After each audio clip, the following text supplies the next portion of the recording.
Assalamualaikum warahmatullahi wabarakatuh. Waalaikumsalam warahmatullahi wabarakatuh. Saudara-saudara kaum muslimin rahimakumullah, kita tentu berharap memperoleh pensiunan pahala dan bukan mendapat tambahan dosa dari kekurang ajaran anak-anak kita akibat kita sebagai orang tuanya tidak pernah mau mendidik mereka. Dalam hadis ada diriwayatkan, ada anak kurang ajar, sembahyang tidak, puasa ibadah tidak, kenal Allah tidak, beriman pun tidak, dosa kelewat banyak, kejahatan berkarat. Di akhirat nanti disidang dia, ditanya, kamu kenal siapa Tuhanmu? Tidak. Kamu tahu siapa nabimu? Tidak. Kitab sucimu apa? Tidak tahu. Kiblatmu di mana? Tidak ada. Kamu sholat? Tidak pernah. Kamu puasa? Tidak pernah. Wah, kalau begitu kamu rusak sekali, kamu neraka. Anak ini mengajukan protes. Saya menuntut keadilan. Benar, saya tidak kenal siapa Tuhan saya. Saya tidak tahu apa kitab suci saya. Saya tidak pernah mendirikan sholat, tidak pernah melaksanakan puasa. Pendeknya, tidak ibadah dan tidak iman. Tapi semua itu terjadi sebab-sebabnya tidak lain karena orang tua saya tidak pernah mendidik dan mengajarkan saya. Orang tua saya tidak pernah mengarahkan saya ke jalan itu. Sampailah saya seperti keadaan yang sekarang ini. Orang tua saya enak-enakan ngaji, saya teler, diantepin aja. Orang tua saya memegang kitab, saya megang botol. Dia tahu, dia diam saja. Dia tahu dan dia tidak memberikan peringatan.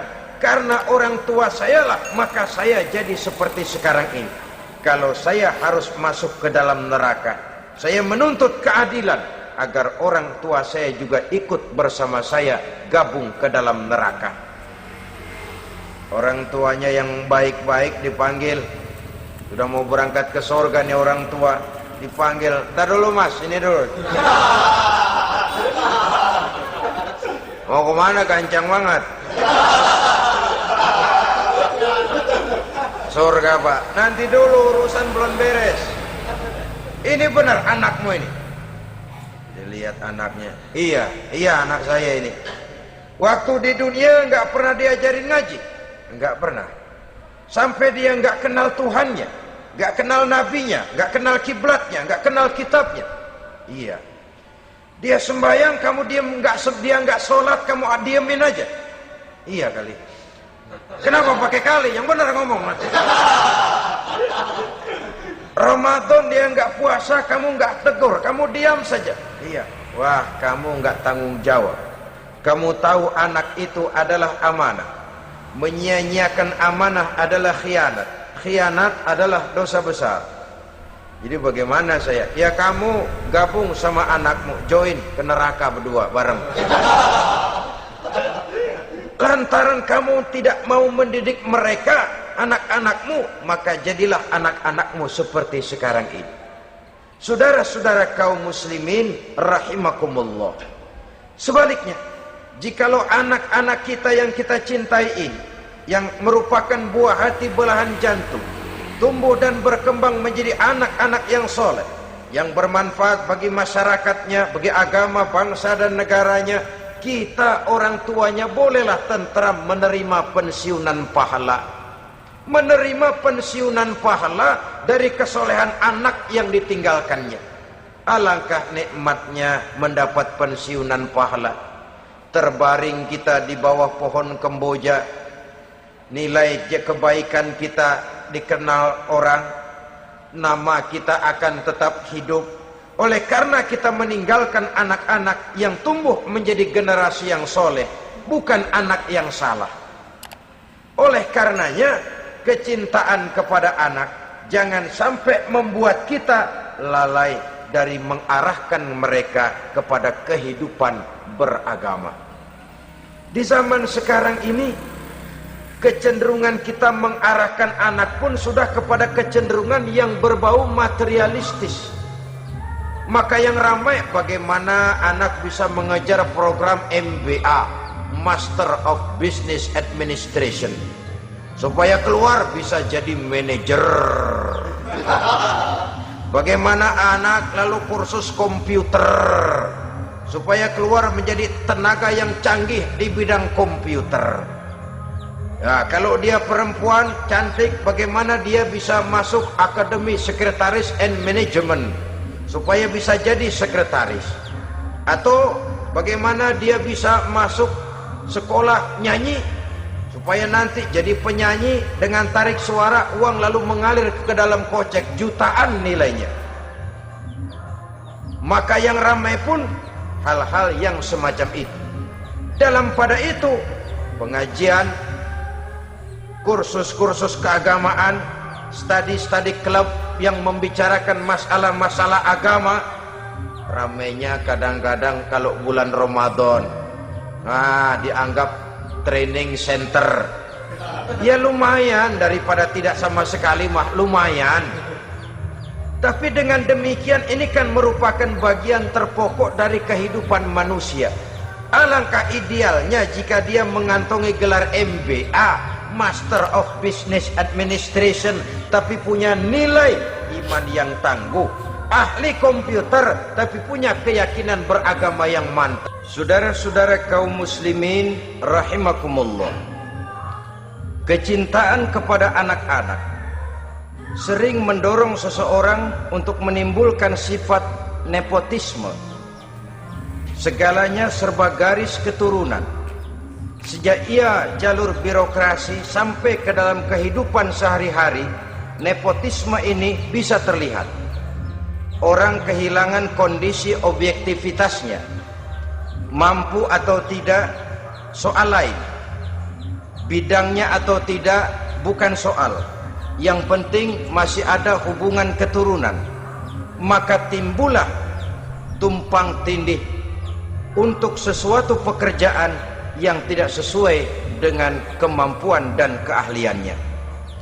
Di desa-desa kita melihat masjid, ketua masjid bapaknya, bendahara anaknya, sekretaris mantunya, Bilal besannya, kul beduk engkongnya. Pokoknya asal masih ada garis keturunan masuk, tidak minggir. Ini pada akhirnya kurang menciptakan pemerataan kesempatan. Iyalah kalau profesinya, tapi kan jarang yang demikian itu. Kita boleh cinta kepada anak-anak kita, tapi jangan lalu mempergunakan posisi yang kebetulan kita gunakan untuk menempatkan anak-anak kita lebih dari kemampuan yang mereka miliki. Nepotisme yang lahir, sehingga ini bukan saja tidak mendidik, tapi mengakibatkan terjadinya tumpang tindih. Tidak lagi berprinsip the right man on the right job, bahwa orang harus ditempatkan sesuai dengan keahliannya, tapi kita sudah berpikir subjektif, ahli atau tidak ahli, asal masih berbau keturunan, ayo silahkan. Nepotisme yang akan lahir. Oleh karenanya, mencintai anak adalah sesuatu yang merupakan perhiasan di dalam kehidupan. Wajar, tetapi harus kita menempatkannya sesuai dengan semestinya. Ini yang kedua. Yang ketiga, nafsu yang menghiasi hidup manusia itu adalah nafsu kepada wal qanatiril muqantarati minadz zahabi wal fiddah. Al-qantarah ay al-malul katsir. Kecintaan, kesenangan, nafsu kepada harta benda yang banyak daripada emas dan perak. Ini tentu sesuai dengan situasi dan kondisi. Kecintaan untuk mengumpulkan harta benda yang sebanyak-banyaknya, baik itu berupa emas, baik itu berupa perak. Ini cuma penyebutan beberapa jenis dari kecenderungan manusia kepada harta benda. Bukankah sering dikatakan orang bahwa manusia di dalam berhadapan dengan harta itu seperti meminum air laut. Makin diminum, makin kering tenggorokan, makin haus kita dibuatnya. Apabila watak ini kita perturutkan, maka manusia tidak akan pernah kenal puas, tidak akan pernah kenal cukup. Nabi kita memberikan peringatan, "Lau anna libni Adam wadiyani min zahabin labtagha lahuma thalisan wa la yamla'u jawfa ibni Adam illa turab." Andai kata manusia mempunyai dua buah ladang yang seluruhnya berisi emas, akan puaskah manusia? Tidak, mereka akan cari ladang emas yang ketiga. Wa la yamla'u jawfa ibni Adam illa turab. Sungguh mulut manusia ini tidak akan pernah penuh terisi kecuali kalau sudah disumpal dengan tanah. Artinya kalau sudah dia dipendam di liang lahat baru cukup. Tetapi sepanjang dia masih bergerak, masih hidup dan bernyawa, masih bisa berusaha dan berbuat, dia tidak akan pernah mengenal puas. Ini akan mendorong manusia terjebak kepada menghalalkan segala cara untuk mencapai tujuan. Yang penting kaya, kan begitu. Dan cepat. Sebab sekarang orang sering motong kompas. Yang penting kan cepat kaya. Soal cara, kalau jujur aja mah, sampai kapan mau kaya? Perkara itu renten, bukan soal. Perkara itu judi, tidak jadi masalah. Perkara itu korupsi, menyangkut hak orang banyak, bukan soal. Yang penting cepat kaya. Dan anehnya lagi, tidak malu menumpuk kekayaan dengan cara yang tidak wajar. Ya kan orang hidup bermasyarakat tuh bisa dianalisa tuh. Emang usahanya apa sih? Gajinya sebulan berapa sih? Kok bisa gitu-gitu bener sih? Dari mana sih? Secara langsung orang tidak berani bertanya, tapi dari mulut ke mulut akhirnya tersebar jadi rahasia umum. Diano kan punya ano, Diano anonya seano. Ini bisa jadi bahan pertanyaan dalam kehidupan, akhirnya jadi gunjingan. Orang sudah tidak terlalu peduli dari mana kekayaan itu diperoleh, yang penting kaya. Dengan menghalalkan segala macam cara, terjebaklah ke dalam cara-cara mafia, terjebaklah ke dalam cara-cara yang tidak wajar, tidak bijaksana, memperkuat klik, clean, dengan menghantam yang lain. Saudara-saudara kaum muslimin rahimakumullah, bahwa manusia punya nafsu ingin kaya itu boleh. Agama memberikan tuntunan, memberikan aturan.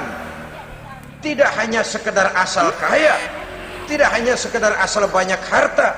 Malahan hadis menyatakan, kalau saudara diberikan umur panjang, pertanyaan akhirat cuma satu kok. Umurmu kau habiskan di mana? Kalau saudara diberikan amanah berupa ilmu pengetahuan, pertanyaan akhirat juga cuma satu kok. Ilmumu kau amalkan untuk apa? Tapi kalau kita diberikan amanah berupa harta benda, pertanyaan akhirat itu dua. Min aina iktasabahu wa fima anfaqahu. Dari mana hartamu kau dapat, kemana hartamu kau belanjakan. Dari mananya ditanya, kemananya juga ditanya. Depan belakang ditanya. Dan kalau mempergunakan harta untuk kesenangan syahwat, orang berani bukan main. Tapi kalau untuk kepentingan agama, yang hakikatnya untuk kepentingan dirinya sendiri, berat, seperti nyabut bambu dari ujung.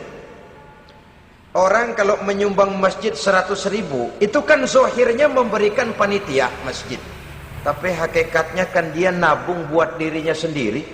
Seolah-olah dia cuma berkata, Pak, tolong saya titip 100.000, ini untuk kepentingan saya di akhirat nanti. Silahkan uangnya mau dibelikan semen, pasir, kaca, pintu, jendela, silahkan. Saya cuma titip, ini untuk saya di akhirat nanti. 100.000 Pak. Zohirnya dia memberikan kepada panitia masjid, madrasah, pesantren, yatim piatu. Hakikatnya dia nabung buat dirinya sendiri di akhirat. Malah tabungan ini bukan SDSB namanya, SDBS. Sumbangan dana berhadiah surga, itu SDBS namanya. Sekarang orang mengejar SDSB, lalu berat mengejar SDBS, sumbangan dana yang berhadiah surga langsung dari Allah Subhanahu wa ta'ala. Coba kalau dia main golf, sewa lapangan golf itu 400-500 ribu sebulan, paling 4-5 kali main. Beli stick golfnya saja sampai jutaan. Datang panitia pembangunan masjid 100. Minta didoain masuk surga lagi. Surga 100.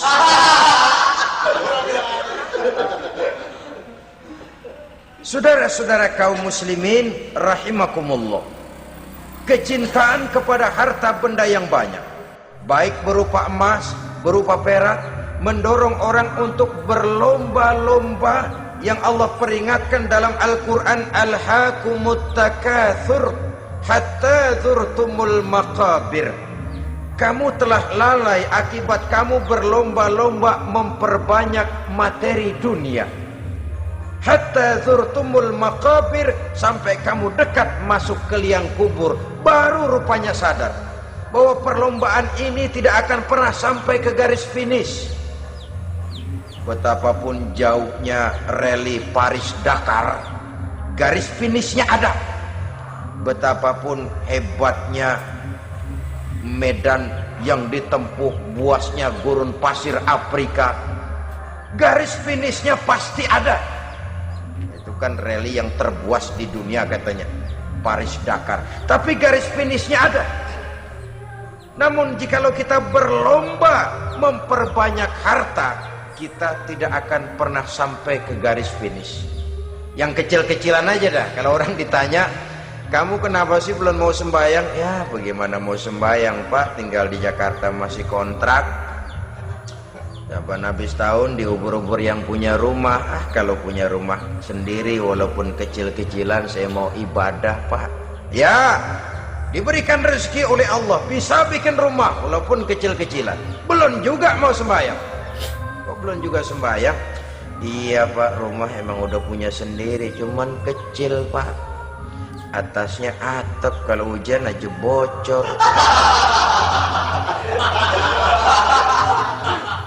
Kalau bisa bikin rumah yang permanen Pak, tenang, saya ibadah, sembahyang saya rajin. Iyalah, diberikan rezeki bisa bikin rumah permanen, bagus rumahnya. Lain lagi, iya rumah sudah permanen, tembok, ubin, cuman isinya belum ada Pak perabotannya. Kalau punya peralatan rumah tangga yang memadai, tenang, saya ibadah. Diberikan juga rezeki bisa beli perabotan rumah tangga yang lumayan. Di atas tegelnya sudah pakai karpet, mebelnya spaghetti, tempat tidurnya alga spring bed dan low pillow, ada kulkas, ada TV, di sebelah TV ada kunci mobil, kuncinya mobilnya.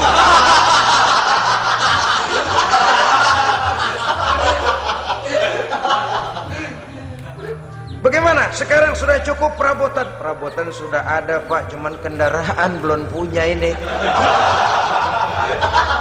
Kemana-mana masih ngukur jalanan aja. Kalau punya kendaraan enak, kemana-mana cepet Pak, mau ke masjid juga getap dah, rajin. Diberikan rezeki bisa beli kendaraan. Lain lagi nanti, sudah punya sepeda pengen punya motor kepengen punya mobil kepengen punya pesawat terbang pengen punya kapal induk, sudah punya kebun pengen beli sawah, sudah punya sawah pengen punya gunung, sudah punya gunung laut diborong. Perlombaan materi tidak akan pernah membawa kita ke garis finish, karena sifatnya sangat abstrak, bahkan akan mendorong kita seperti gurita. cenderung kepada penyakit tamak bin rakus alias serakah. Dengan demikian saudara-saudara, bahwa kecintaan kepada harta merupakan nafsu, dan nafsu itu adalah perhiasan, dia bisa menjadi daya dorong positif. Kalau dalam upaya memperoleh harta itu kita tidak akan keluar dari tujuan keridhaan Allah. Saya cari nafkah tapi yang Allah ridho. Saya ingin kaya tapi dengan cara yang Allah ridho. Ini kunci yang akan menyelamatkan kita manusia dari perangkap menghalalkan segala cara. Ini yang ketiga. Yang keempat, dihiasi manusia itu dengan nafsu kepada wal khailil musawwamah, kuda yang bagus, kendaraan yang bagus, kuda yang terpelihara. Al musawwamah ada yang mentafsirkan ar-ra'iyah. Ar-ra'iyah itu yang digembalai, binatang ternak, kuda yang digembalai atau kuda yang diikat. Artinya kalau dulu kan yang namanya tuan-tuan tanah itu baru dibilang bejeger kalau kemana-mana naik kuda. Jet set zaman dulu itu udah kelompok jet set, itu kendaraan. Kalau sekarang baby benda, dulu mah kuda band.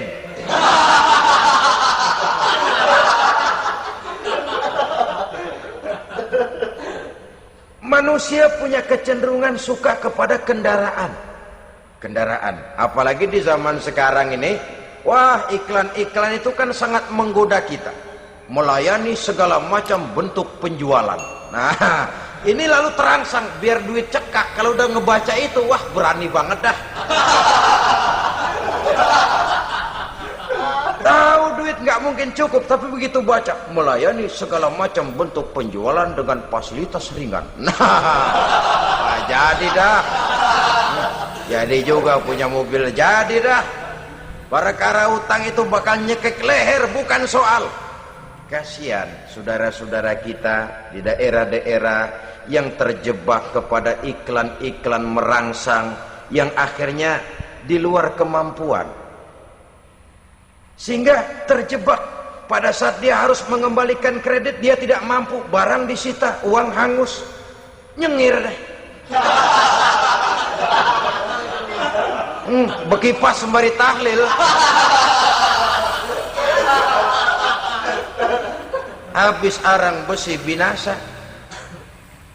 Bahwa kita menginginkan kendaraan yang serba baik, silahkan.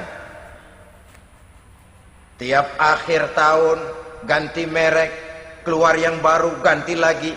Itu kalau orang yang mampu. Buat kita yang tidak mampu, kenapa tidak bersyukur melihat yang lebih rendah di bawah kita? Alhamdulillah kita punya mobil, tangga kita cuman punya motor. Yang punya motor, syukur kita punya motor bisa rada cepetan. Tangga sebelah punya sepeda, mana-mana kekejek mulu. Yang punya sepeda, alhamdulillah punya sepeda. Tangga sebelah kemana-mana jalan kaki. Yang jalan kaki, syukur masih bisa jalan. Temen sebelah lumpuh bertahun-tahun gak. Yang lumpuh, alhamdulillah masih hidup.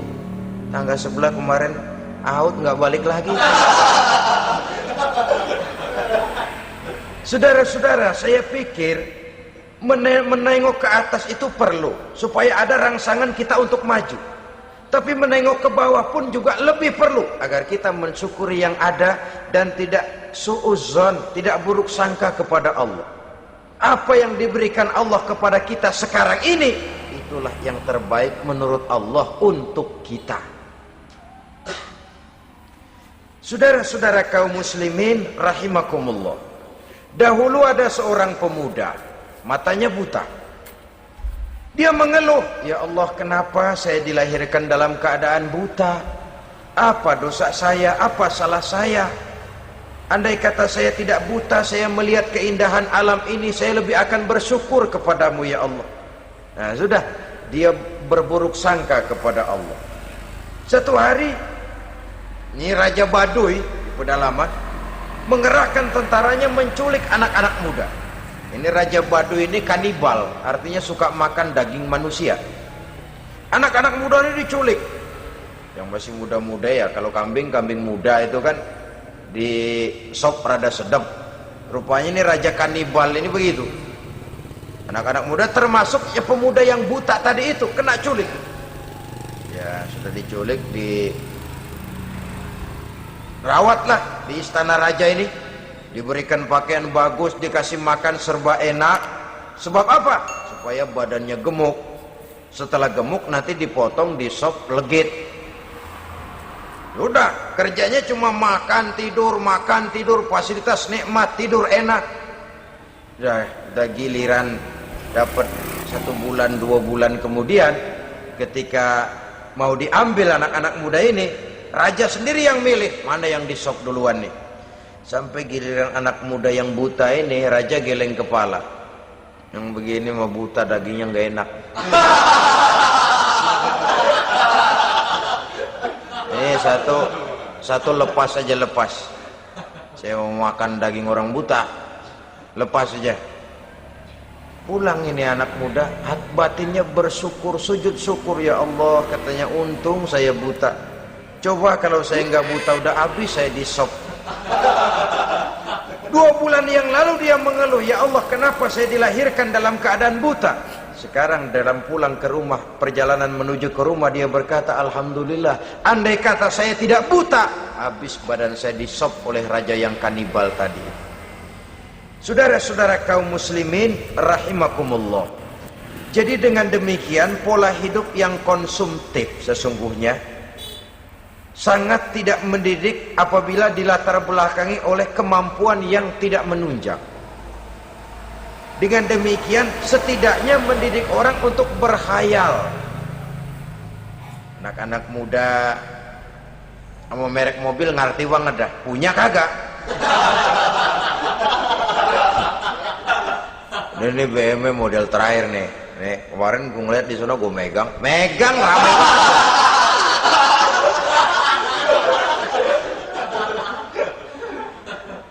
Tulul amal ini kalau tidak diimbangi dengan saluran yang positif, dia akan terjebak kepada penyakit tulul amal, panjang angan-angan. Baiklah ya, wal khailil musawwamah. Yang keempat, yang kelima maksud saya, wal an'am, cinta kepada binatang ternak. Manusia ini kan punya kecenderungan macam-macam. Setelah rumahnya bagus, hartanya banyak, kendaraannya cukup, ingin beternak. Jadilah peternak. Ini kecenderungan manusia, wajar saja sepanjang didapat dan dilakukan dengan cara-cara yang wajar. Wal hars, dan tumbuh-tumbuhan, bertani, bersawah, berladang, itu merupakan kecenderungan daripada manusia. Keseluruhan itu kata Allah, kecintaan kepada wanita, kepada anak, kepada harta benda, kepada kendaraan, kepada binatang ternak, kepada tumbuh-tumbuhan, zalika, semua itu mata'ul hayatid dunya, merupakan kesenangan hidup dunia. Berapa lama kesenangan hidup dunia? Sebentar, seumur manusia. Seumur manusia. Bahkan kadang-kadang pada saat dia masih hidup pun orang tidak sepenuhnya sempat menikmati kesenangan hidup dunia. Apabila ajal datang, selesailah kehidupan dunia sampai di situ. Orang-orang kafir, buat mereka surganya di dunia ini. Bila kehidupan di dunia selesai, selesailah sudah surganya sampai di situ. Kesemua itu janji kata Allah merupakan kesenangan daripada kehidupan di dunia.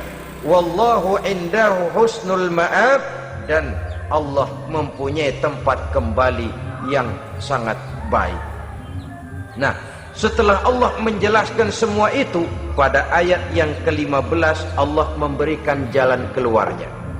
Memperturutkan nafsu kepada wanita, anak-anak, harta benda, kendaraan, binatang ternak. Bijaksanakah itu? Dalam ayat ke-15 surah Ali Imran ini Allah memberikan penjelasan tuntas. Qul a'unabbi'ukum bi khairim min zalikum. Katakan kepada mereka Muhammad, maukah kamu aku beri kabar yang lebih baik dari semua itu? Lebih baik daripada kesenanganmu kepada wanita, kepada anak-anak, kepada harta benda, kepada kendaraan dan sebagainya. Mau kamu aku beritahu yang lebih baik daripada semua itu? Jawaban tentu mau. Kalimatnya bukan ukhbirukum, a'unabbi'ukum. An-naba itu berita yang besar. Lain dengan al-khabar, itu berita biasa saja. An-naba, sehingga pembawa berita disebut nabi. Dari naba yanbi, pembawa berita yang benar. A'unabbi'ukum, maukah aku tunjukkan kepada satu berita yang benar-benar besar dan benar-benar lebih baik dari yang semua disebutkan tadi. Apa jalan keluarnya? Lillazina taqaw 'inda rabbihim jannatun tajri min tahtihal anhar. Bagi orang-orang yang bertakwa kepada Allah, mereka akan mendapatkan surga yang di bawahnya mengalir sungai. Khalidina fiha, mereka akan kekal di dalamnya. Wa azwajun mutahharah, dan mereka mendapat istri-istri yang suci. Wa ridwanum minallah, dan keridhaan daripada Allah subhanahu wa ta'ala. Kalau kamu hai orang-orang yang beriman, kalau kamu hai manusia menyangka bahwa nafsu kepada wanita, anak-anak, mengumpulkan harta benda, kendaraan yang menarik, binatang ternak dan tumbuh-tumbuhan itulah yang lebih baik untuk kesenangan dunia, memang itu kesenangan dunia. Tapi nih, seolah-olah kata Allah, nih, saya kasih tahu kamu, aku beritahu yang lebih baik dari semua itu. Apa? Takwa kepada Allah. Kecintaan kepada wanita. Kalau takwa dasarnya, orang nggak amburadul, nggak semrawut, nggak pokoknya gue masalah perempuan dan membuat terus.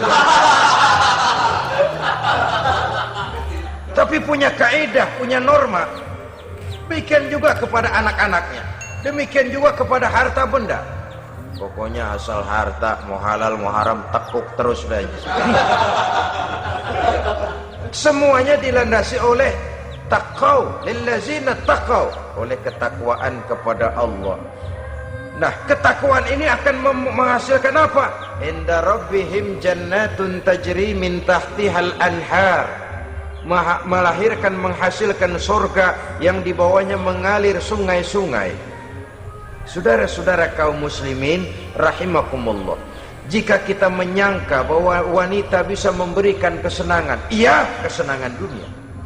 Jika kita menyangka bahwa harta benda bisa memberikan kesenangan, iya, kesenangan dunia. Jika kita menyangka bahwa kendaraan bisa memberikan kesenangan, iya, kesenangan dunia. Tapi kita tidak cuma ingin itu, kita ingin itu semua juga bisa membawa kesenangan akhirat. Caranya landasi dengan takwa. Kesenangan kepada wanita didasari dengan takwa. Maka jangan jadikan wanita cuma sekedar alat pemuas hawa nafsu. Kesenangan kepada anak-anak dilandasi dengan takwa. Maka anak-anak diarahkan kepada jalan yang diridhoi Allah. Kesenangan kepada kendaraan dilandasi dengan takwa. Maka kendaraannya selalu mengarah berjalan menuju jalan takwa, diridhoi oleh Allah subhanahu wa ta'ala. Kalau tidak, itu mobil asal lempengan Ancol gancang banget dah. Tapi giliran dihadapin ke masjid, mogok mulu mobil. Urusan ngaji ada aja halangannya tuh kendaraan. Tapi kalau untuk urusan maksiat, ngebut benar-benar. Dilandasi dengan ketakwaan. Sehingga dengan demikian tidak hanya sekedar surga di dunia ini, tapi lebih-lebih di surga di akhirat nanti. Khalidina fiha, kekal. Kalau dunia ini kan zillun zail, bayangan.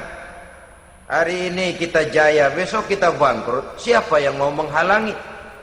Hari ini kita melambung, besok kita nyungsep. Siapa yang bisa menarik? Tidak kekal, berubah, temporer, relatif. Di sana kebahagiaan yang dilandasi dengan takwa ini sudah surga, kekal di dalamnya, azwajun mutahharah, dapat istri-istri yang suci. Suci dalam arti belum pernah dijamah orang lain. Suci dalam arti tidak pernah terkena halangan, seperti men misalnya, baik menstruasi atau mencret, itu tidak. Azwajun mutahharah. Konon makna mutahharah ini ya artinya juga bisa selalu gadis, bidadari itu, selalu perawan, tidak pernah janda, walaupun tiap hari dipakai, perawan terus. Dan yang lebih penting, waridwanum minallah, mendapat ridho dari Allah subhanahu wa ta'ala. Jadi hawa nafsu dengan motivasi takwa, itulah sesungguhnya yang dikehendaki oleh Ali Imran ayat 14 dan 15. Dengan demikian, manusia dengan ketakwaannya mengendalikan hawa nafsu, dan bukan malah dikendalikan oleh hawa nafsunya. Sehingga dengan demikian seluruh fasilitas yang dimilikinya, baik itu berupa istri, anak, kendaraan, binatang ternak, harta benda, tanam-tanaman, seluruhnya semakin meningkatkan ketakwaannya kepada Allah subhanahu wa ta'ala. Mudah-mudahan kita bisa mencapai tingkat ini, di mana kita hidup mampu dan sanggup mengendalikan nafsu, bukan malah dikendalikan oleh hawa nafsu. Terima kasih dan mohon maaf. Wassalamualaikum warahmatullahi wabarakatuh. Waalaikumsalam warahmatullahi